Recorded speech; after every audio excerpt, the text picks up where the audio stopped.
Hello viewers, welcome to Ooty cooking channel. இன்னைக்கு ரொம்பவே சூப்பரான சோயா சங்க்ஸ் பிரியாணி செய்ய போறோம். ரொம்பவே சீக்கிரமா சட்டுன்னு செஞ்சு முடிச்சிடலாம். ஒரு சூப்பரான மட்டன் பிரியாணி சாப்பிட்ற அதே டேஸ்ட்ல இந்த சோயா சங்க்ஸ் பிரியாணி இருக்கும். வாங்க எப்படி செய்யறதுன்னு பார்க்கலாம். நான் 1 கப் சோயா எடுத்திருக்கேன். இது சரியா 100 கிராம் அளவு இருந்துச்சு. இது கூடவே 2 கப் அளவுக்கு தண்ணி சேர்த்திருக்கேன். கூடவே 1 டீஸ்பூன் உப்பு சேர்த்துட்டு 5 நிமிஷம் சோயாவை நல்லா வேக வச்சு எடுத்துக்கலாம். சரியா 5 நிமிஷத்துலயே சோயா சங்க்ஸ் நல்லா பெருசாய் வந்துடும். இப்போ அடுப்பு ஆஃப் பண்ணிடலாம். சோயால இருக்க தண்ணியை கை வச்சு நல்லா புழிஞ்சு விட்டுட்டு எடுத்துக்கோங்க, இல்லைன்னா சோயா நல்லா இருக்காது. சோயா சங்க்ஸை மசாலால ஊற வைக்கிறதுக்கு 2 டேபிள் ஸ்பூன் அளவுக்கு இஞ்சி பூண்டு விழுது சேர்த்திருக்கேன். கூடவே 1/4 கப் அளவுக்கு தயிர் சேர்த்திருக்கேன். 1 டேபிள் ஸ்பூன் மிளகாய் தூள், 1 டேபிள் ஸ்பூன் கரம் மசாலா சேர்த்திருக்கேன். கூடவே கொஞ்சமா மஞ்சத்தூள் சேர்த்துட்டு இது எல்லாத்தையுமே நல்லா கலந்து விட்டுருங்க. உப்பு சேர்க்க வேண்டாம், நம்ம சோயா வேக வைக்கும் போது உப்பு சேர்த்திருக்கோம். சோயா சங்க்ஸோட எல்லா பக்கமும் மசாலா படுற மாதிரி நல்லா கலந்து விட்டுருங்க. சோயா சங்க்ஸுக்குன்னு பெருசா எந்த ஒரு டேஸ்டும் கிடையாது. நம்ம எந்த மசாலா சேர்க்கிறோமோ அதோட ஃபிளேவரை சோயா சங்க்ஸ் சீக்கிரமா அப்சர்வ் பண்ணிக்கும்.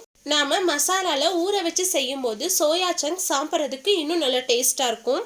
இந்த மசாலாவோட சோயா 15ல இருந்து 20 நிமிஷம் நல்லா ஊறி வரணும்.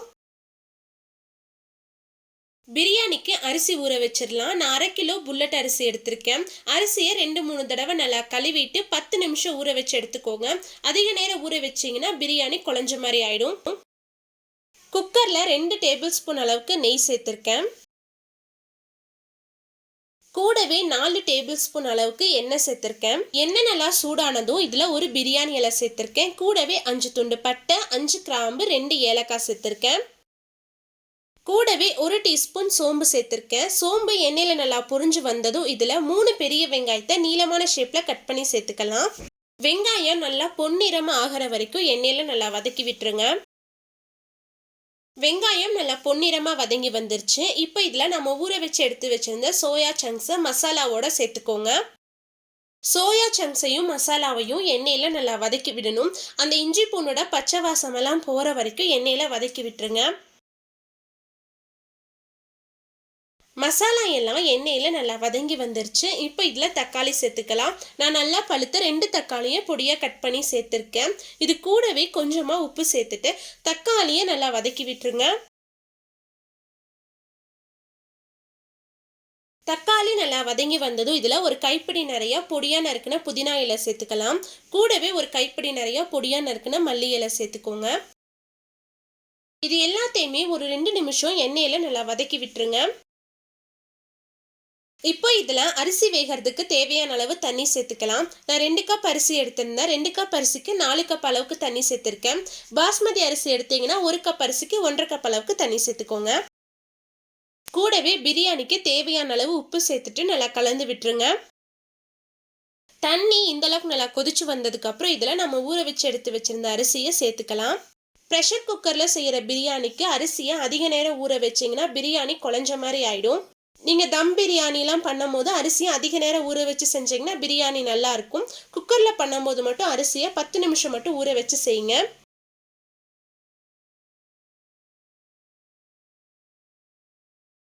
அரிசி சேர்த்துட்டு நல்லா கலந்து விட்டுட்டு பிரியாணிக்கு உப்பு சரியா இருக்கான்னு செக் பண்ணிக்கோங்க.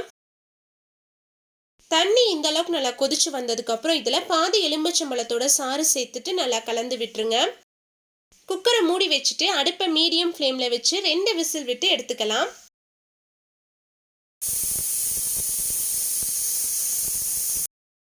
நான் சரியா 2 விசில் விட்டு எடுத்திருக்கேன். ப்ரெஷர் எல்லாம் போனதுக்கு அப்புறமா குக்கர் ஓபன் பண்ணுங்க.